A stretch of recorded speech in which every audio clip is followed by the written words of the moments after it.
Welcome back, friends. Today, we will delve into the life and teachings of Shoma Morita, the Japanese psychiatrist who developed the Morita therapy method, a unique approach, a unique method to mental well-being, which is rooted in acceptance and purposeful action. Morita was a Japanese psychiatrist and professor at the DK University School of Medicine in Tokyo.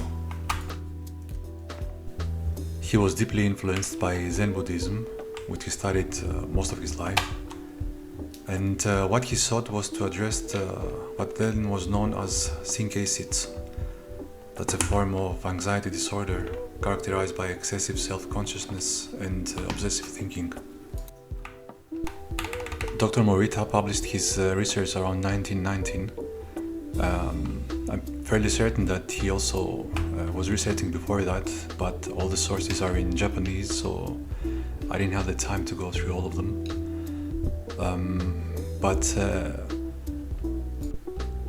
In any case, his therapy is structured into 4 stages. First stage is rest and isolation.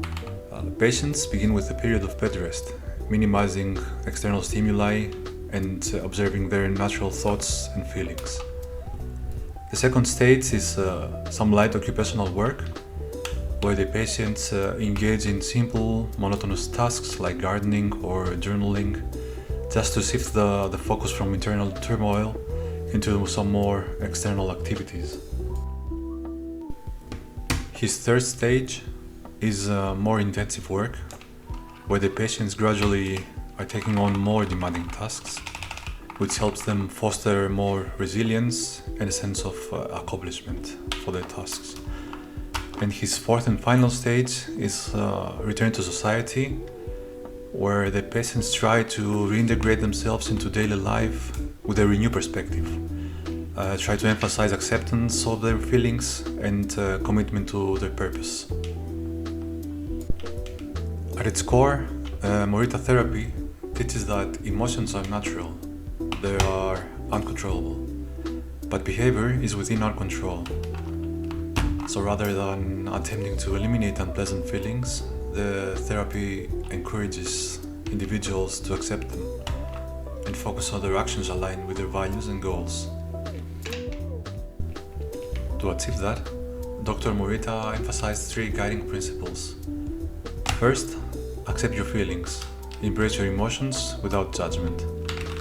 The second one is to know your purpose, to clarify your goals and your values. And the third one is to do what needs to be done. Engage in actions that align with your purpose, regardless of your emotional state. While rooted in the early 20th century Japan, the Morita therapy method has found relevance worldwide. Its emphasis of acceptance and action parallels modern approaches like the acceptance and commitment therapy, offering valuable insights for those dealing with anxiety, depression, and other emotional challenges. At this point, I need to say that Dr. Morita believed greatly in his therapy method.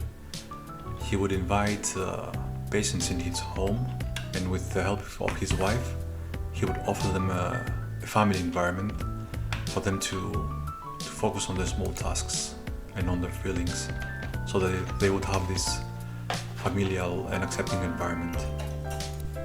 By 1994, at least 33 hospitals and many more private practices would accept and use the Morita therapy method, in its core or in some cases with some various adaptations. The results, and again, the sources are in Japanese, but from what I could find, were very, very promising. Patients were doing better, especially patients with anxiety or hypochondriacs. They would go to be a proper part of society and they would integrate themselves 100%. Dr. Shoma Morita's legacy reminds us that while we cannot always control our internal experiences, we can choose our actions.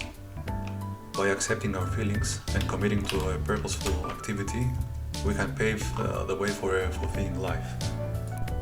What you see in the video is me changing my red stock switches to cater on yellow switches.